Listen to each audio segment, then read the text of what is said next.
Hello, everyone, and welcome back to Contract Revolution. This is your host, Benji. Let's get started. The marketplace for buying and selling blue-collar businesses is highly fragmented. Like when you need to transact on a home, just to compare the two for a second, you have dozens of listing sites like LMS, hundreds or thousands of comparable homes to anchor against when pricing, interest and amortization calculators, and an endless number of agents and lenders all hoping to help you facilitate a deal. When it comes time to buy or sell a business, though, this is not the case. Pen and paper processes all over the place. You have uninformed sellers and these brokerage-owned listing sites that look like they were built in 2004. Morgan Tate is our guest on the show today, and he's on a mission to change this with a new platform called DealBuilder.co, which you should check out. It centralizes and expedites the deal-making process for brokers, buyers, and sellers. And as a result, he's got a very interesting vantage point on how businesses change hands. So in today's conversation, you can expect to learn the difference between saleability and valuation and how to optimize for both, how to spot solid buying opportunities should you want to grow through acquisition. And lastly, he covers the 3 most common deal killers, surprisingly obvious little mistakes that can squash a deal right before the finish line. Morgan was a wealth of knowledge. I hope you enjoy. Let's get started. You're watching Contractor Evolution, where we unpack the systems, tactics, and skills you need to take your fast-growing contracting business to the next level. You're here to learn what it takes to scale up, work less, and increase profitability. You've come to the right place. Stay tuned to learn what separates the new breed of contractor from the old school, and welcome to your ultimate guide on the business of contracting. Morgan Tate, welcome to Contract Revolution. How are you? I'm doing well. How are you? I'm great, man. Thanks for doing this. So talk to us a little bit about DealBuilder, like why it exists, what you guys do, and where you see it going. Yeah. So DealBuilder is the birth child of kind of like most startups. You start with solving your own problem, and then it turns out you're not alone in having that problem. So you start working with a bunch of other clients in the space. So for us as business brokers, we've been running a successful business brokerage for the last decade. There has been next to zero innovation in the business brokerage industry. It's a very pen and paper process. There's guys out there using fax machines. And so we started thinking, like, is there some technology that could improve our own process? And what evolved from that was basically building a bunch of automations and deal flow tools to help us. And we started talking to our colleagues, and they were like, hey, could we start licensing this technology too? And then we built like this new age platform for buying and selling businesses and working with brokers and business owners along the way. And now we have over $250 million listed on the platform. We've facilitated over $100 million of closed deals on the platform, and we're just getting started. So we're pretty excited where it's going. What are some of the main features and benefits of the platform? Say a little bit more about kind of the problem it solves. Yeah. So one of the big ones is the process itself is quite clunky. So if any of the audience has ever tried to buy a business, oftentimes it kind of goes the following path. You find a listing, or it's an off-market deal, and you try and work with an owner directly. You're not really sure what material you should be looking for to assess the business, other than maybe the company financials. But sometimes the company financials, like every good business owner, the profit isn't necessarily what the owner's taking home, because they might be taking some salary, and it's really hard to decipher what the business is actually worth and what it's actually doing. And sometimes with certain brokers, it doesn't help that much more, because they're like putting together these materials in a convoluted way. They don't have readily accessible information for you. So what our system does is it just streamlines the process for both the buyer and the seller. So the seller gets to basically have a streamlined onboarding where they upload some documents, they complete some questions, and then AI builds out the whole buyer presentation and data room for a buyer to access. It makes it really easy for a broker to bring on clients that way. And then when a buyer's accessing a deal, they're able to digitally sign an NDA, get access to the deal documents, and review everything in one place. So it really streamlines their workflow too. Is this akin to like a Facebook marketplace, but instead of old furniture, it's for businesses? Yeah, it's like Facebook Marketplace and on steroids a little bit in terms of in our context of buying and selling businesses for sure. You mentioned the clunky process, a lot of pen and paper. I'm curious if you have a take on this. What is like fundamentally broken about the marketplace where small to medium sized businesses get bought and sold? The biggest problem is a lack of preparation and transparency in business brokerage, particularly.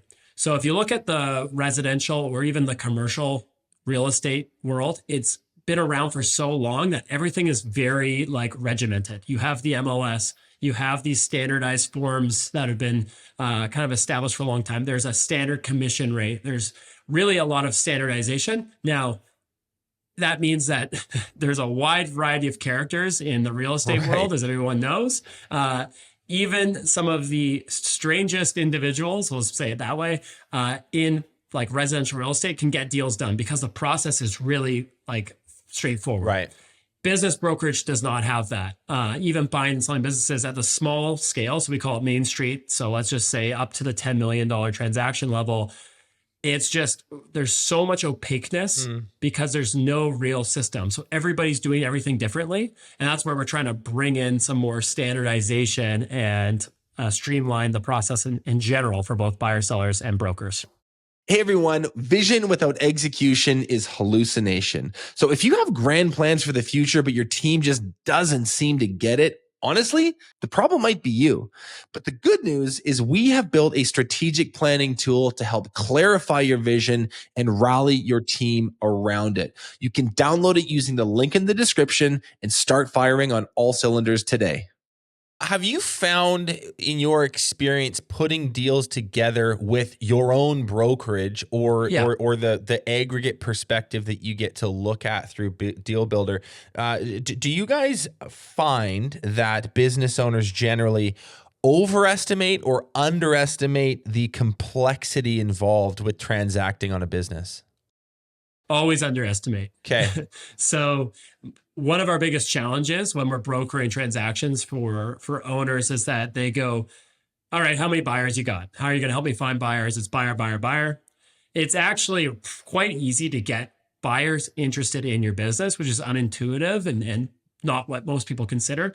Getting a deal closed is much harder. And there's so many steps that go into it. And most of the time, what we hear after a deal is closed is that the owners go, oh, thank God that you were involved because there's no way I would have been able to do this on my own. This was like, it was really difficult. So it's kind of a difficult thing that we have in our industry where you don't know until you know.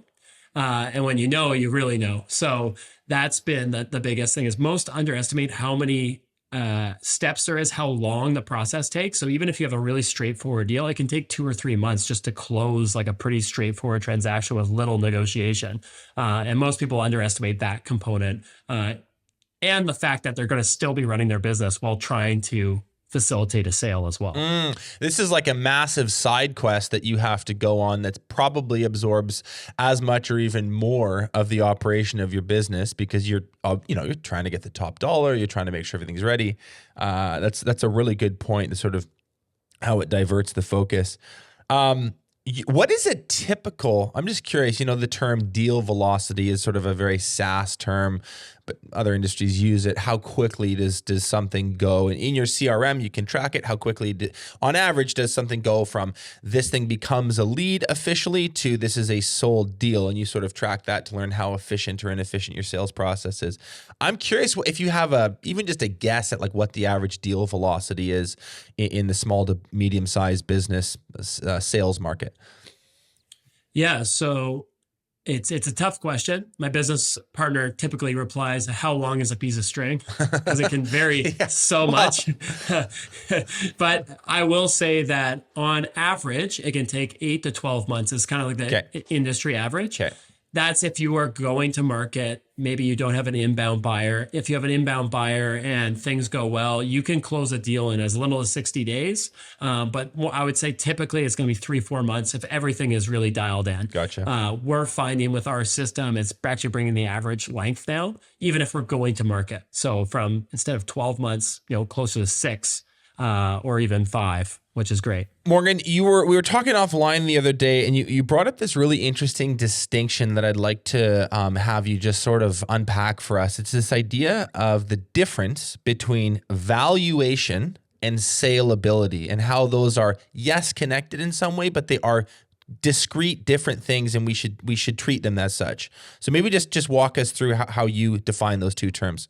Yeah, totally. And I typically use an example, and then depending on who I'm talking to, if I'm talking to a younger business owner, I'll use the YouTuber or Instagram influencer. This is going to be posted on YouTube. Yeah. Let's do the YouTube example. Yeah. So the YouTube example, let's say you got a YouTuber, like a big name like Mr. Beast or somebody like that, and they're making millions of dollars a year in their business off of the content they're producing. There is no doubt that that business is valuable. It has a valuation based off of the profit it makes each year. However, it's completely unsaleable. Like myself, even though you're a great host, I'm not sure if you're going to be able to replace Mr. Beast. Their audience is just, if you swap they're going to, who's this guy? They're not going to just jump to your content coming in. So you're unable to sell that business, even though it's making millions of dollars of profit a year. And this translates really well into the Main Street world, where let's just say, even if you ran an HVAC company or a plumbing company, but you have done all of the quotes and estimates for the last 20 years, and you do it like you walk into a house and go, this is probably going to cost 20 grand. And you're within like a very small margin of error, but you have no system. There's no like template. There's no tablet. There's no Excel sheet. It's just in your head because you know it really well. That becomes really hard for you to sell to another buyer. Even somebody in the industry is going to still struggle with that. So like, how do I get my guys or girls to go into the place and actually do quotes? Because we don't know what your quoting system is. Those are the factors that people forget about when they're going to sell their business. Like, great, you make $1 million of profit a year, but for a new owner, they're not going to be able to actually capture any of that value. And so, okay, that's the saleability piece. You're talking about sort of this idea of a personal brand. Mr. Beast is a good example. Like, hey, like, or an HVAC version is like, well, that's Tim and he's the guy and he's, so we like him and we have his number in our phone already and I trust him. And then you're also talking about the other idea of like everything is kind of stuck in the owner's head. That's a very common adage that you will hear people talk about it in this space, and I'm sure others as well. Is there anything else besides those two ideas that really affects the saleability piece? For sure. There's other components like customer concentration risk. And what I mean by that is essentially, let's say you work more B2B than with residential customers. So you're working with other businesses and you're doing commercial projects. And let's say you found like a developer you really like and they make up like 80% of your revenue, but there's no long-term contract in place. It's going to really scare buyers because they're going to go like, well, if they just decide to pick the lowest bid next time, you're kind of out of business. So that is a big factor. Even if you're doing really well on paper, there's an inhibitor to the sale that's kind of, you can't see on the profit and loss, but you can find through a conversation with the owner. That's a big one. Key techs. So if you have like a lot of, let's just say you have a bunch of technicians who have been with your crew and they're like at 20, 30 years and they're all going to retire in the next 2 or 3 years. That's a big issue, especially in today's labor market. That's hard. You have a ton of assets, but all the vehicles need to be replaced in 2 years. That's going to be a factor. So like when we sell a business, all the assets are included in the sale. However, if there's a big CapEx requirement coming up, the profit is not going to be as strong. So there's like all these things that kind of get factored in that you can't just see by looking at a P&L. So that those are some really great factors around saleability. How, in other words, to maybe use more of a finance term, it's like how much liquidity does this business have? Is this a liquid asset that we can sell quite quickly, move quite quickly, or is this something that is really illiquid and we're kind of, even if it is on paper valuable, there's a lot of reluctance or skepticism or fear that people are going to have around actually going through with the deal. So that's that side of it. How do you think about the valuation piece? Yeah, the biggest driver. So I actually like to think about valuation. We were talking about this as well as buckets of buyers. So I think a lot of people like the most baseline way you can look at a valuation is going to come down to your adjusted profitability. So you as an owner, how much cash flow does this asset or business produce to you as the shareholders of the business, whether that's through dividends, salary that's paid to yourselves, et cetera, et cetera. However, that profit's going to be looked at differently depending on the lens of the buyer. So we kind of have three key ones. There's a financial buyer, an entrepreneurial buyer, and a strategic buyer. And I'll walk through those three really quickly. Great. The financial buyer is pretty straightforward. This is going to be, and I'm sure lots of the audience is getting hit in their email inboxes from these private equity groups, or search funds is another name, where there's these finance kind of guys coming in and they want to buy your plumbing or roofing business. They've raised some money and they're looking to grow. They're focused on buying your business for the profitability it's producing. So they're just trying to make a return on their invested capital. As a result, their valuation is going to be very much tied to how much profit you make, because they're not just going to pay you 10 million if your business is making $1 million. They're not going to have a 10-year payback. It's just not what they're trying to, for their target return that they're trying to go for. So they're really focused on profit. They also don't have the strategic insight or industry experience to necessarily grow your business like crazy. They might be able to streamline some costs and they might be able to open a new market, but they're not going to just absorb your business and it's going to 2x overnight. That's going to take a lot of work, which kind of leads into our strategic buyer. So that's where the strategic buyers typically can pay a little bit more.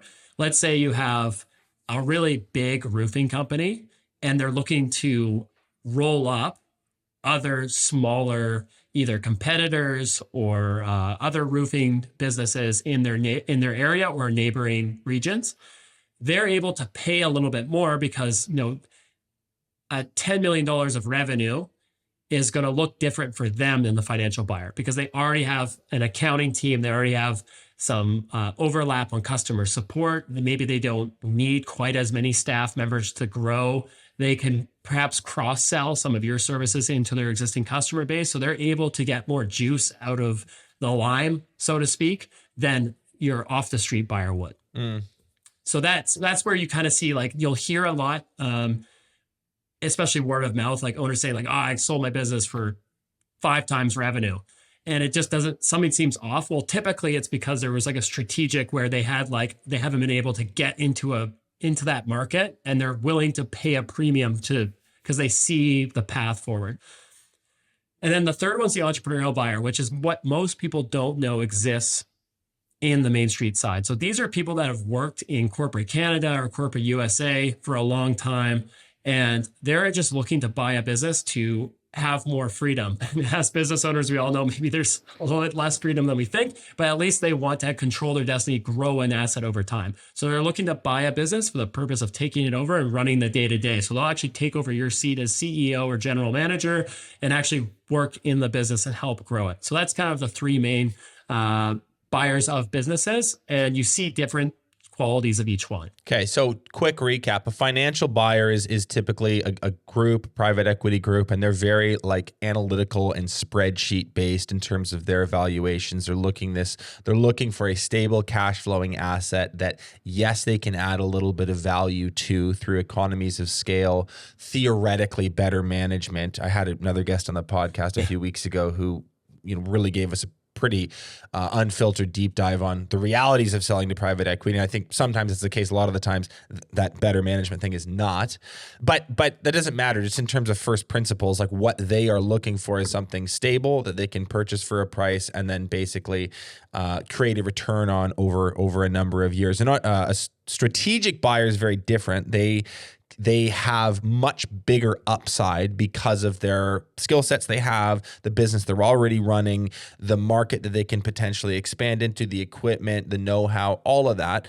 And so I think the ceiling is higher and therefore the price is higher. And then the entrepreneurial buyer is, like you said, man or woman off the street, hates their corporate job or just wants a change in lifestyle. And they're able to basically get themselves into the owner's seat of something that already exists. Is it the case, I'm just guessing here, is it the case that if you're a seller, your highest, on average, I'm sure there's exceptions, but on average, the highest price you could get is going to be from a strategic buyer, and then second, a financial buyer, and then third, an entrepreneurial buyer? Like, is that a useful way to rank order it, or is it just not the case in reality?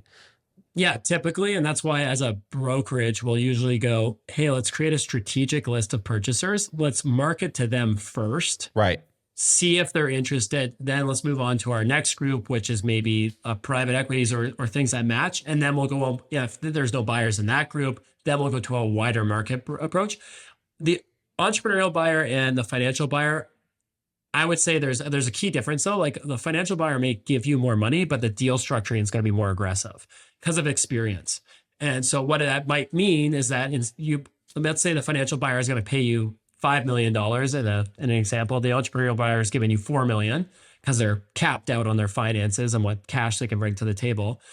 The financial buyer might put in some deal terms. I'm not going to define them all right now. We can get into it, but like earnouts, seller financing, retention bonuses, all this stuff that you have to hit after closing to get the full 5 million. Right. And maybe you only get like 2 million at closing. Whereas the entrepreneurial buyer might bring up to 80% of that cash at closing. So there's kind of like a pick your That's interesting. That's poison, but path. Bit of a fork in the road there. It's like, hey, I have potential to get a higher number at the end of the day here, but there's strings attached. Whereas this one is maybe a lower number, but it's much more like, hey, buddy, here's your check, and maybe we hold on to 10% or 20% for these KPIs that we want to see hit, or these growth metrics that we'd like you to achieve over the course of 2 years.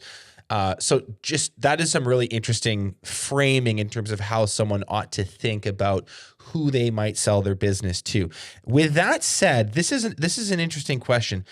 A contractor who has made the decision, hey, you know what? I've had a good 20-year push here.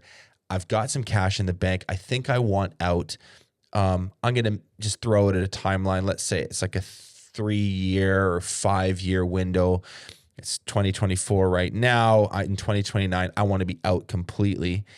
In order to maximize the valuation piece, well, I'll ask you about saleability in a second, but just if we're focused on valuation, what should the business priorities be for that contractor over the ensuing few years?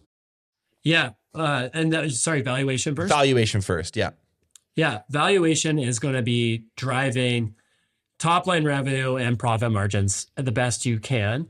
Is the main driver. That's what we tell people is like, typically you're going to look at the last 3 years of financials, sometimes 5, and take like a weighted average of your last 5 years. It's kind of like almost like if you were getting a pension and take your best 5 years, it's kind of like going to look at that and then look at your current year to dates as well in the year that you sell. So oftentimes when an owner comes to us, we give them their valuation and they go, I'm not quite ready. Well, it's like, is there a way that I can increase this, or my year to dates are way better? We say, okay, well then let's finish out the year, do that 6 months, because everything is based on the fiscal year. So your most recent fiscal year is going to have the biggest impact on your valuation. So if you did $1 million of profit this last year, and then this year you're on track to like double, it'd make way more sense to wait like the 4 or 5 months to close out that year and then attempt a sale than trying to sell with a partial year completed. So that's one of the biggest drivers. And then diversity of revenue. So I would also focus on, if you are in the commercial contract, like project space, try and reduce your dependency on your clients. They're usually going to look at your top 5. So a rule of thumb to have is that your top 5 clients, if you can keep that ratio under ideally like 20% of revenue, it's like really strong. So you have like a very strong diversity of revenue. As you start to add, like if you have like a 50% of your revenue is coming from your top 5 clients, for example, that's not good. It's going to get it's going to get really hard, because if you have 2 or 3 drop off, your business is kind of completely changed. That's a really useful rule of thumb. So I want to make sure I get that right. You want to make sure that your top 5 customers do not make up more than 20% of your total revenue. If you're below that to a potential buyer, that shows basically a healthy level of diversification, because the remaining 80% is spread out by, a bunch of other people. And like there is some nuance there. I'll just quickly talk on it, because some people are going to be like, well, that's just not possible for my business, my business model. Here's a couple ways you can address that if it's not possible for your business to be that diversified. Multi-year contracts with those bigger clients, and then try and find diversity within a big corp. So let's say you work for like a large like drilling company or oil and gas company. Try and diversify your revenue within their department so that your procurement isn't reliant on one person. So let's just say like I'm working with their like maintenance, operations and maintenance department. And then we also work with their installation crew. Like try and get contracts in place with both different departments so you have some diversity when you're working with these like big, large customers. Yeah. So that's something else you can do as well. Yeah, very interesting. Okay. And then if we're thinking about saleability, this idea, again, same question, like what should the business priorities be over the next 3 years? Yeah, we always talk about it's try and replace yourself as much as possible. So if you're working as minimal hours as possible, it makes your business much easier to sell. So we have an example right now actually with a plumbing company that's in the process, and up to about 3 or 4 years ago, his personal cell phone was like the support line for the business. So he was answering phone calls at 9 o'clock at night. He couldn't take a vacation, was working all the time. He then brought in a general manager and he's brought in a bunch of team. Now he spends like 4 or 5 months of the year in Mexico and like doesn't even check his phone. That business can be sold to so many different people because we got entrepreneurial buyers who can buy it. We have financial buyers who can buy it. Strategics obviously can buy it. So it just broadens the horizon so significantly. The other thing I would say is a lot of buyers are tempted to be like, oh, hey, I just replaced all of my equipment with brand new stuff. So the buyer's going to be all set. I just bought it like 6 months ago. Unless the stuff is falling apart, don't invest a ton of money in getting brand new trucks and equipment because you're not going to capture that value on the sale. Like buyers aren't going to add that asset to your valuation. So on the saleability side, it does matter that your equipment is in working order and it's all going to fall apart in the next year or two, but don't go crazy on spending in your business if you're planning to sell. I think we've all had that story, like, you know, your first or second car, you're in high school or early 20s and you're buying a Honda Civic and the guy thinks it's worth way more than it is because he put a spoiler and a muffler on it. Yeah. You're like, bro, like I'm not paying. That was your choice. I'm not paying for that. Interesting. Okay. I got to talk wardrobe quick, guys. So Morgan, sit tight. Listen, everyone, wardrobe today is provided by Dan Crump of DMC Contracting. Here's the message I got from Dan. We specialize in renovations, commercial TIs, and custom homes. We're also the only contractor that offers RV accommodations to our clients that help with our remote build division. That's actually really cool. They're paying clients up in a really nice RV. I think they have a couple of them while the work happens. It's a really nice value add. And they're totally branded and decked out. I've seen them. They're beautiful. We work out of the Lower Mainland, Abbotsford. We're Abbotsford based and we build remote new builds all over BC. We've been in Breakthrough Academy since 2015. Dan's an OG member. Our business has grown from 500,000 in sales to 5 million in sales with a brand everyone knows and a team that's proud of it. The biggest thing Breakthrough Academy has done for me is made my mindset go from an overworked carpenter to an entrepreneur running a multi-million-dollar company and free time to live my life. Thank you for the note. Thank you for the outfit, Dan.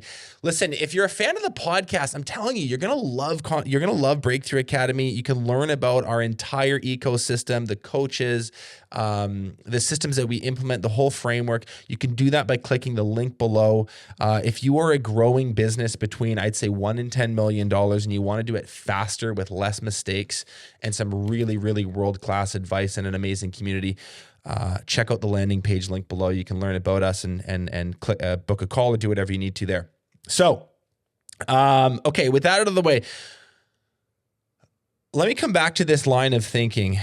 We talked about valuation. We talked about saleability. I'm curious if there is some notes you would give to a motivated seller in terms of like what kind of networking they might be doing. Should they be out there in their community? Should they be going to BNIs more, being in associations more? I have a feeling that there is a little bit of ground game, if done well, that can really help you on this. What have you guys found effective?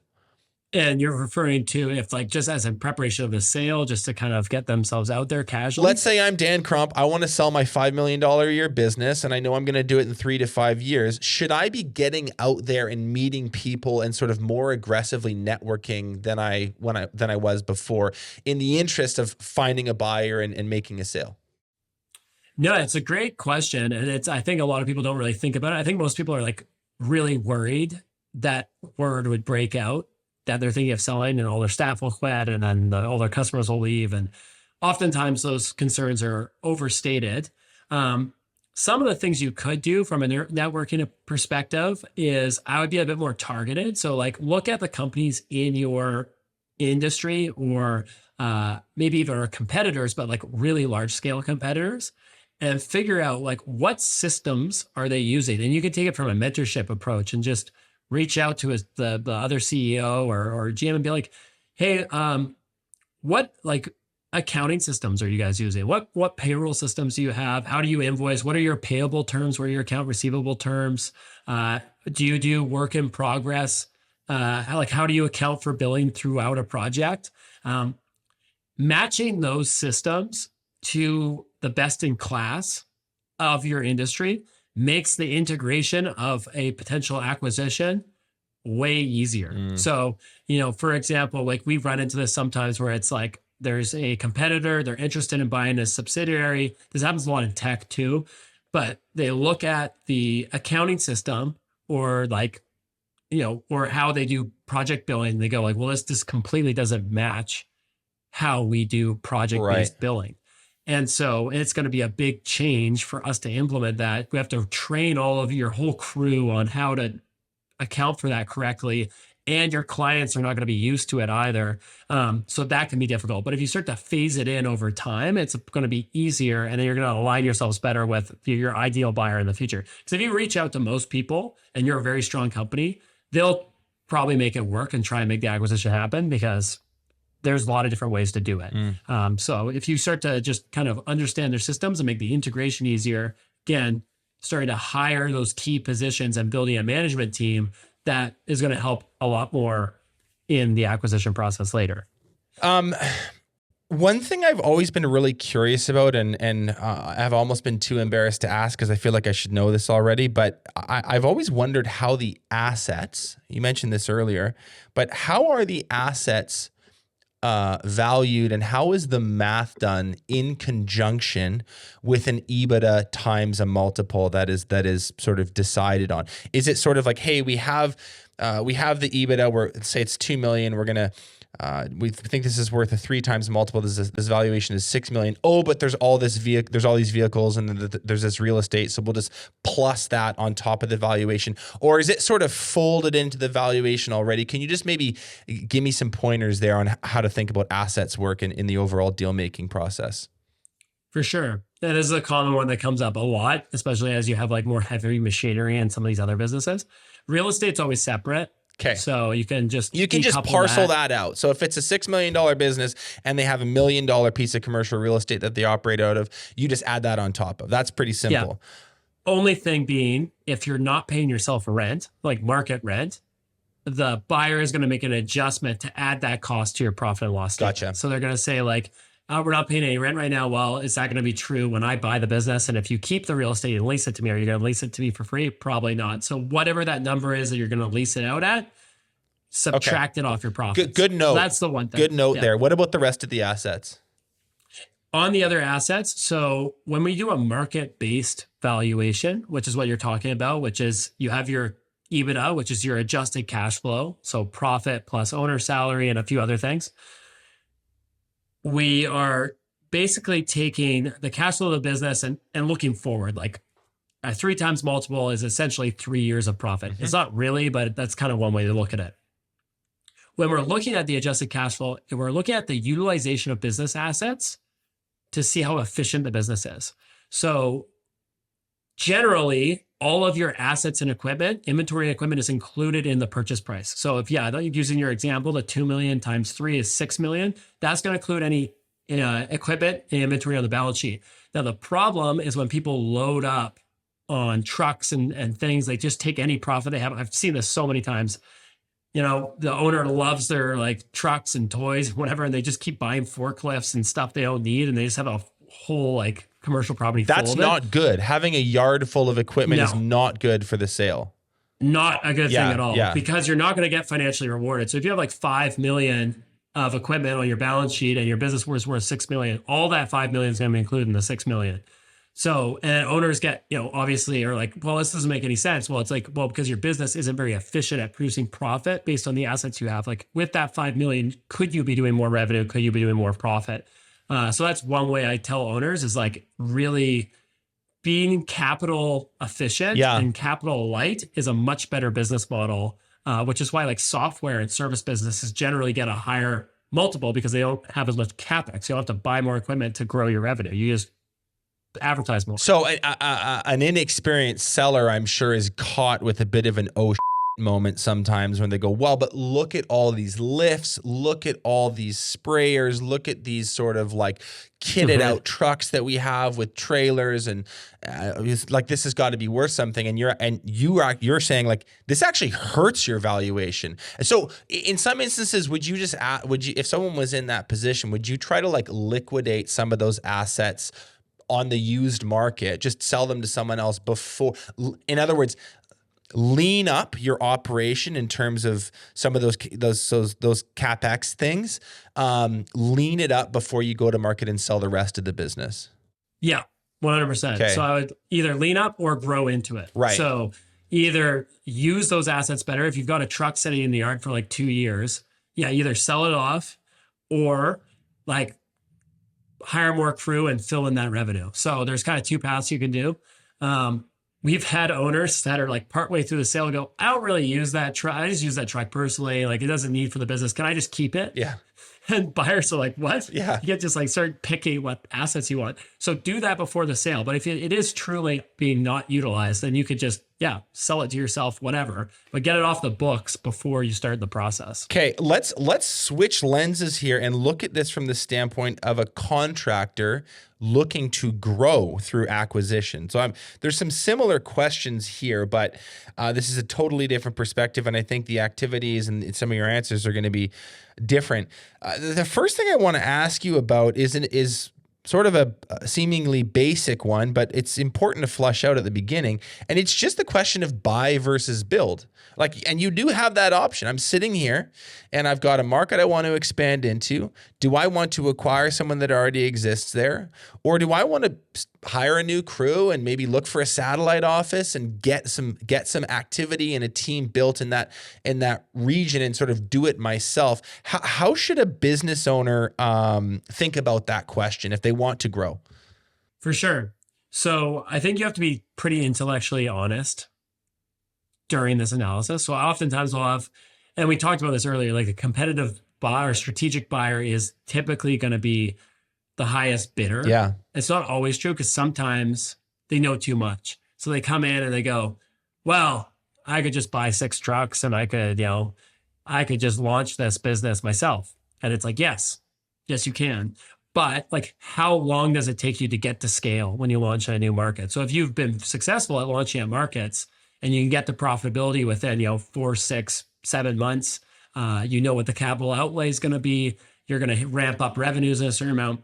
I would say that most people don't have that playbook though, because they've probably kind of stumbled their way to where they are now, which is just true of every entrepreneur.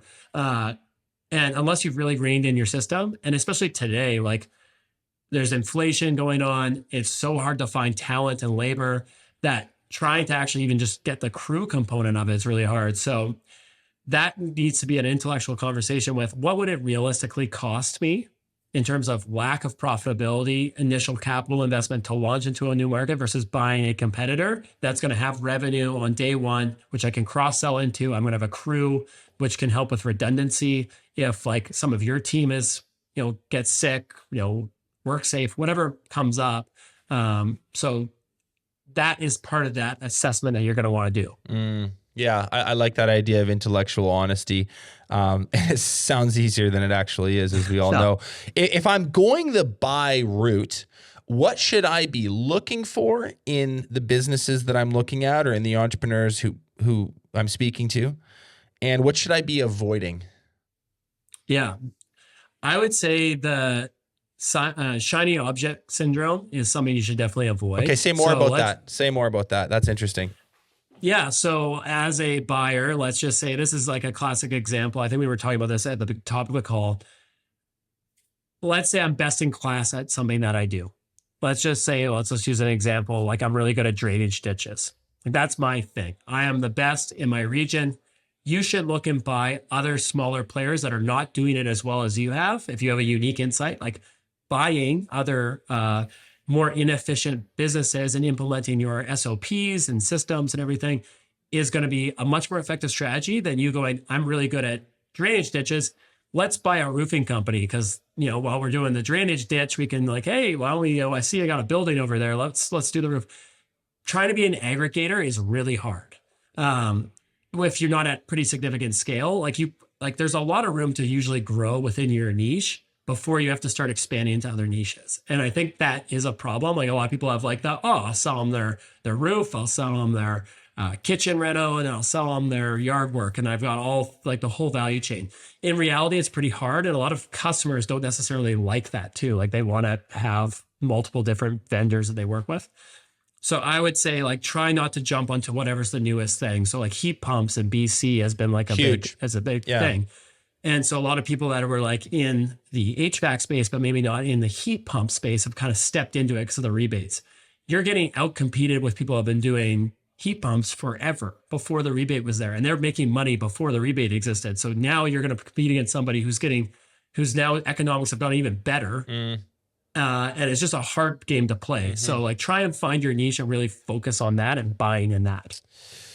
There's a couple things that come to mind. I would say, I think that there are a couple exceptions, and I would be, the idea would be, is it a complementary service? And going back to the idea of intellectual honesty, you really do need to be quite real about that. Speaking with a member the other day who's built up a really good, really efficient little electrical business, and he's wanted to and thought deeply about adding plumbing as a service. They do a lot of service work, and so while the actual technical doing of the work is different, there's going to be a different SOP for that, different skilled trades that you're hiring. The overall business system of a service-based business that does a lot of call-outs at high margin, that is something that he feels he can replicate and sort of fold in this plumbing business well. And I think, we'll see what happens. But I think that he's astute. I think that's a prudent move in his case. That's very different than you say we do ditch drainage and I'm going to go to roofing. That's a farther leap in terms of system, skill set, org chart, everything. So that's a really important piece. This other idea that I want to this is not my soundbite. I'm stealing it from a friend of the show, Tommy Mello, who's been on a number of times. He's doing garage door roll-ups in the States very, very successfully. He's worth a follow, actually. You should add him on LinkedIn or check him out on YouTube. Tommy Mello, the Home Service Expert podcast. Shout out to Tommy. So he is doing this. He's got a pretty big personal brand and a good following. He gets asked all the time by people who are, watching too many podcasts and get all fired up and go, I'm going to buy this business in this next town over. And the first thing he says is, he's like, you had better have 75 to 80% of your market locally absolutely freaking tapped. He's like, if you don't have deep penetration where your current business already operates, I can tell you going and setting up a new business down the road is a colossal waste of time and effort, and it's going to backfire. The only time you should be really thinking about that is when you have truly maxed out the total addressable market for your business. And then, yes, you can kind of entertain the idea of expansion. So, we love bullish, ambitious entrepreneurs, but a couple notes of caution there, I think, are wise. Let me ask you this. Once purchased, I don't know if you stay in touch with your buyers, after the deal happens, but what kind of feedback are you getting from them around the hardest part about absorbing a new business? So this is a strategic buyer. They've purchased something. Are there hidden surprises, things that are more challenging about absorbing that business than they initially think when they had the idea for the deal in the first place? For sure. Just one last add-on to what you were talking about, because it was a really good point about Tommy's point about expanding. The other way to do that framework of buying or building is take a look at your profit and loss and see how much work you're subcontracting out. And if it's a pretty significant amount and it seems like organically you're talking to a lot of customers and you're subbing out labor all the time for something that's complementary, like you're talking about, that could be an opportunity to buy within that space. So we've had a couple of clients like that where they're an HVAC provider, but they were doing, maybe a lot of electrical, and they had a subcontractor that they would use all the time. But then it starts growing on their P&L to a pretty large chunk of revenue. Does it make more sense to bring that in-house and or just buy maybe that sub, So there's something to look at in that as well, and during that assessment. That's a great point. Something to think about. That's a good place to examine. That will give you clues as far as what truly What's is organic. what truly is complementary. Great point. Absorbing a business, hardest parts. Yeah. So oftentimes, and it's pretty typical, is even if the business is like absentee, I do those air quotes for those on the podcast only.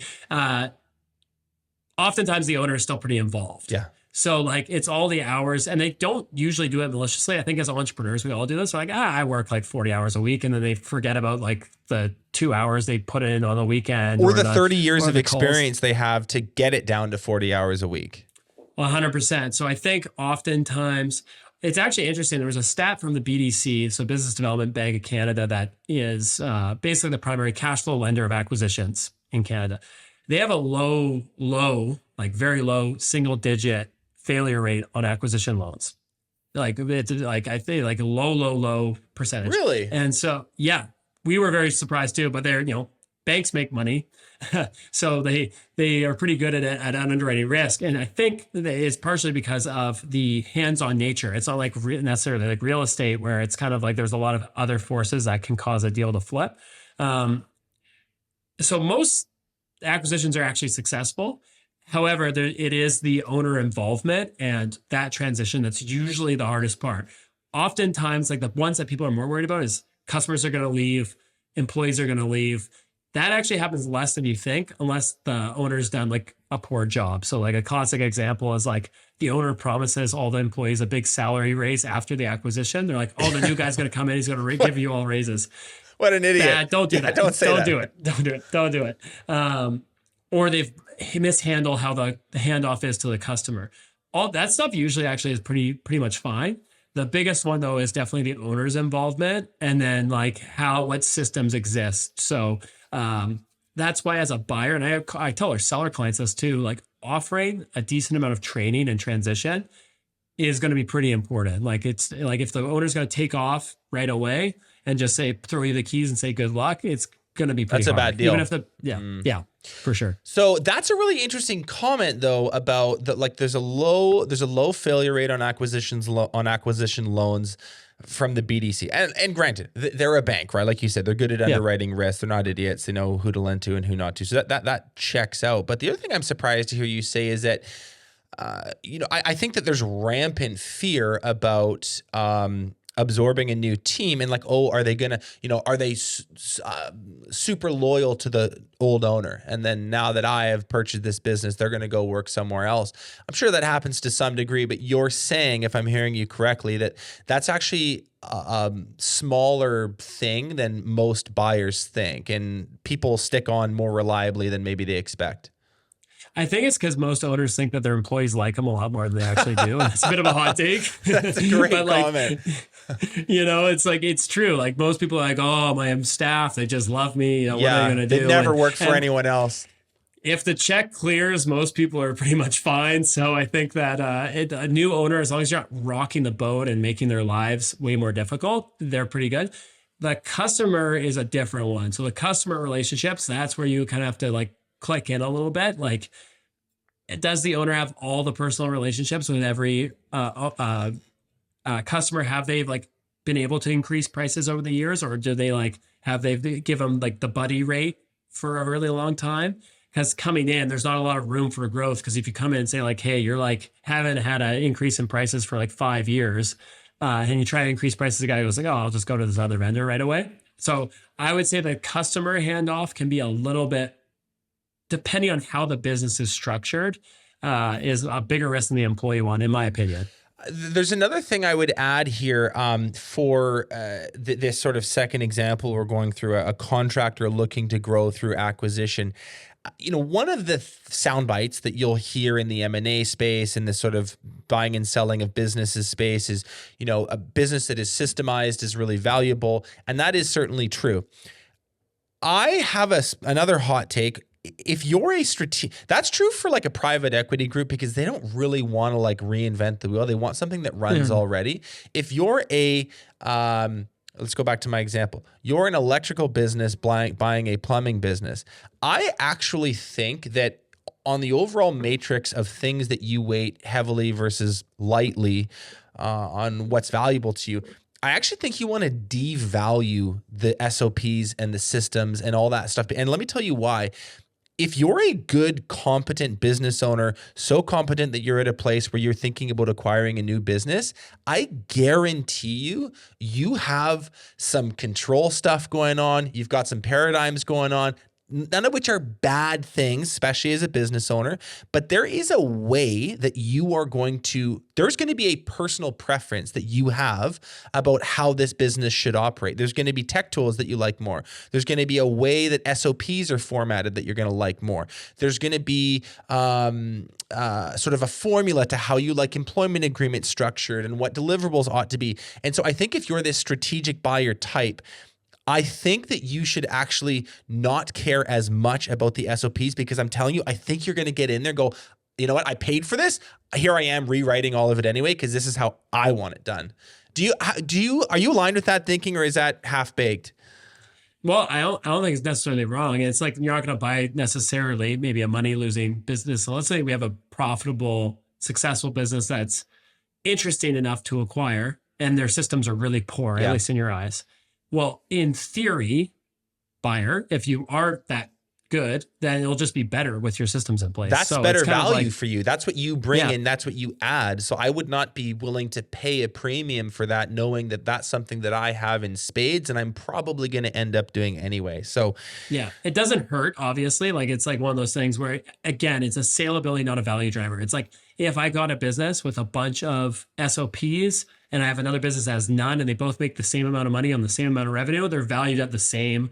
One may just have more interested buyers than the other, which may drive a bidding process, which might bump the value up. But on a paper-to-paper basis, they're worth the same amount of money. Yeah. Okay. I got a couple more questions here and then we'll wrap. But I think it's important to hit this. Most common modes of financing. Yeah. So the most typical one is like using a cash flow lender. So if you're in the States, the SBA 7A program is like the gold standard. I really wish we had it in Canada, but you can basically buy a business with as little or less than 10% down. And it's a government-backed loan, which is really great. So that's a typical one. So it's going to look at the cash flow of the business and utilize the cash flow the business is producing on a monthly basis, see what your debt service coverage ratio would be. So similar to like a mortgage with your personal income. And they're going to give you, in the States, up to 90% of the loan value or the business value. In Canada, it's more like 70%. Maybe you can get a little bit higher if there's real estate involved in things, but it's generally a bit more conservative, maybe 75%. Got it. That's a more typical one. And then to make up that remaining 25%, if we stay on the Canada example, you're going to have cash at close, so like a down payment that you're bringing to the table, and then seller financing. And so seller financing is essentially an IOU from the seller or from the buyer to the seller, and the seller is going to get paid a monthly payment. So if let's just say we sold a business for $1 million, $900,000 came at closing. Most of that was a loan from the BDC, and then a part of it was cash from the buyer. That remaining $100,000 may get paid over 3 years, 3 to 5 years. Most of the time, the BDC wants 5 years of interest-only payments, and then you pay off the remaining portion at the end of the period. Right. So that's typically how like a common deal structure is. And then there's other tools you can use, like earnouts and stuff, which basically using the performance of the business to pay for itself, and you put very little money down. Yeah. But sellers don't love that as much. I'm curious if you can give us 2 or 3, just like the most common, like you sort of do a face palm when you see it happen. What are the most common deal killers that either sellers or buyers make? Yeah. One is out of control of both buyer and seller, and it's landlord transfer of the lease. Oh, that one is a classic killer that is no fault of the seller, no fault of the buyer.